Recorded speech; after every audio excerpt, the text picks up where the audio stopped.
جناب والا، جب تک کسی ملک میں حب الوطنی کے سرٹیفکیٹ جاری کرنے کا اختیار ملک کے بڑیرے جاگیرداروں لٹیروں کو رہے گا، اس ملک کی اکانومی کبھی صحیح نہیں ہو سکتی.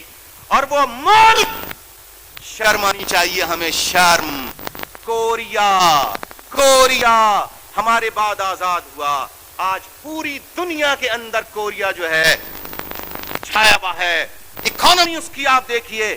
شرم آنی چاہیے ہمیں، شرم آنی چاہیے. ایک دن بعد آزاد ہونے والا ملک، پڑوسی ملک بھارت، کیا وہاں سونے کی بارش ہوتی ہے کیا؟ وہاں پر سنیے، وہاں پر جاگیردارانہ نظام ختم ہوا. میں کہتا ہوں برابر والا آج ٹینک بنا رہا ہے، جہاز بنا رہا ہے. آپ لوگ خریداری کرنے نہیں جاتے؟ کتنا آپ کو پاکستان کا بنا ہوا سامان ملتا ہے اور کتنا انڈیا کا بنا ہوا سامان ملتا ہے.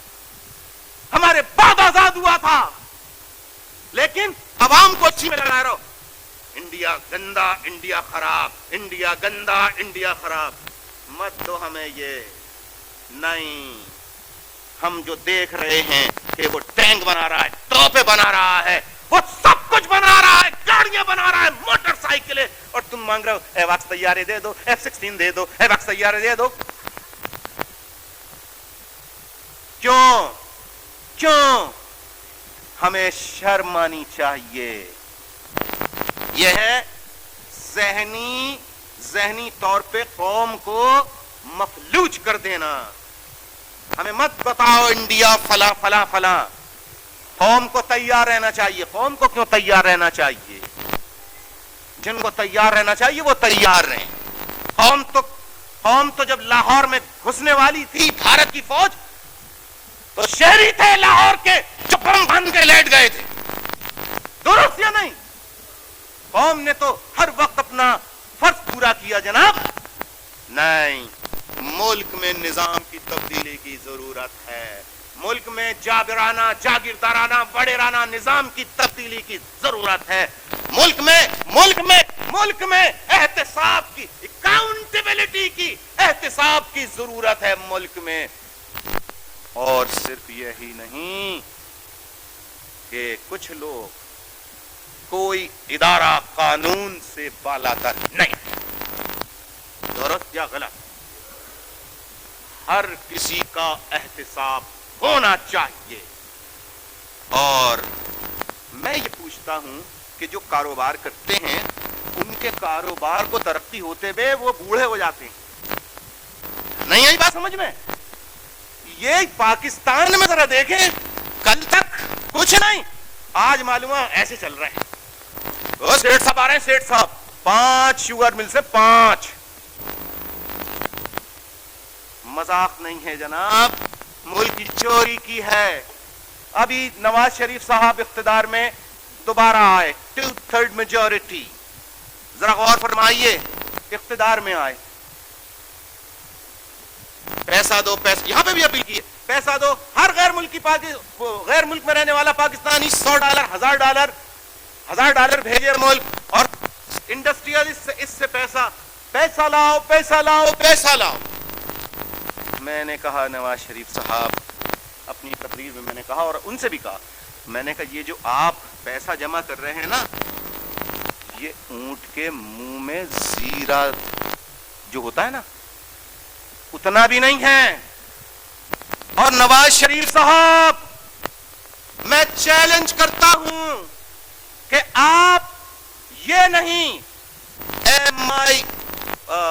MIF ورلڈ بینک کا تمام خزانہ پاکستان کے نیشنل ایکسچیکر میں ڈال دے تو بھی پاکستان کے خزانے میں ایک پائی نہیں ہوگی. بہت سے لوگوں نے سوال کیا کیوں؟ میں نے کہا نواز شریف صاحب، جو موجودہ پاکستان کا سسٹم ہے، اس سسٹم میں نیشنل ایکسچیکر کا جو کمرہ ہے جہاں دولت ڈالی جاتی ہے، وہ بالکل اسی طریقے سے ہے جیسے کہ بے پیندے کی بالٹی. بے پیندے کی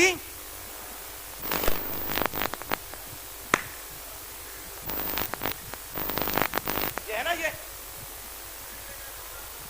بے پیندے کا لوٹا، تو میں بے پیندے کا لوٹے کی بات نہیں کر رہا.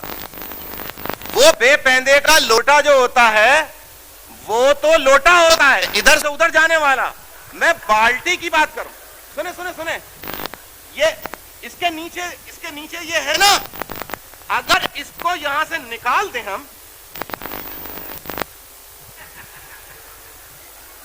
سنیں میری بات سنیں پلیز، میں سنجیدہ باتیں کر رہا ہوں. سنیں، میں نے کہا کہ یہ بالٹی، اس میں اب وہ بالٹی لے کے آپ، ٹینکر ہوتا ہے نا، ٹینکس ہوتے ہیں نا بڑے بڑے، ادھر نلکے پہ آپ بالٹی لے کے کھڑے ہو جائیے. کبھی وہ بالٹی بھرے گی؟ کبھی بھرے گی؟ میں نے کہا میاں نواز شریف صاحب، ملک کو بچانا ہے، ملک کی اکانومی بہتر کرنی ہے، تو نیشنل ایکسچیکر کی بالٹی کے نیچے جو کرپشن کا دروازہ ہے اس کو بند کرنا ہوگا.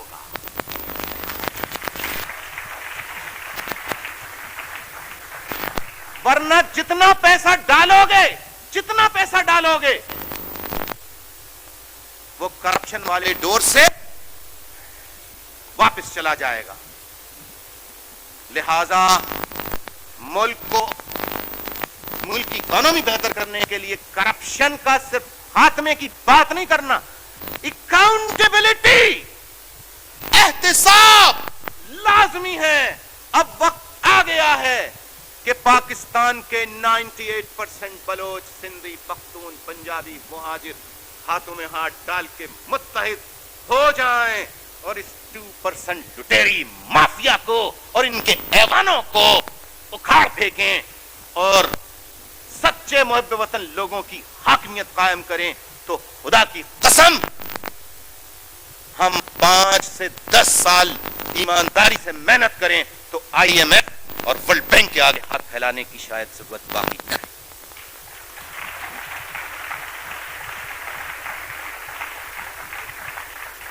اب یہ بھائی عطا اللہ کرد ہے، یہ تو مہاجر نہیں ہے، افتخار رنداوا ہے، مہاجر نہیں ہے، لیکن یہ لوگ وہ جو متحدہ قومی موومنٹ ہے اس کے پرچم تلے کیوں متحد ہیں؟ یہ جانتے ہیں کہ الطاف حسین نے مہاجروں کی بات کی اور آج بھی کرتا ہے، تو یہ انسان ہے، سمجھتے ہیں. لیکن جو یہ کہتا ہے مہاجر کیا ہوتا ہے، ہلو، مہاجر کیا ہوتا ہے؟ مہاجر کیا ہوتا ہے؟ مہاجر کیا ہوتا ہے؟ یہ کیا لگا رکھا ہے مہاجر؟ یہ آپ کب تک مہاجر بنے رہیں گے؟ 47 سال گزر گئے، اب تک مہاجر کیا ہوتا ہے؟ ارے 47 سال گزر گئے، ایک دفعہ بھی مہاجر وزیر اعلیٰ نہیں بنا مہاجروں میں سے، تو مہاجر کس طرح پھر مہاجر نہ بنے رہے؟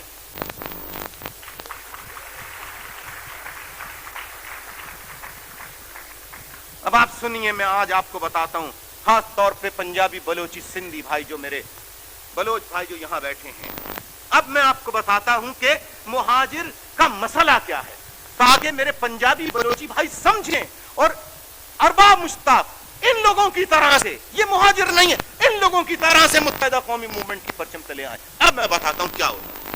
پھر آپ کہتے ہیں کہ مسئلہ کیا ہے، کیوں لگا رکھی ہے مہاجر؟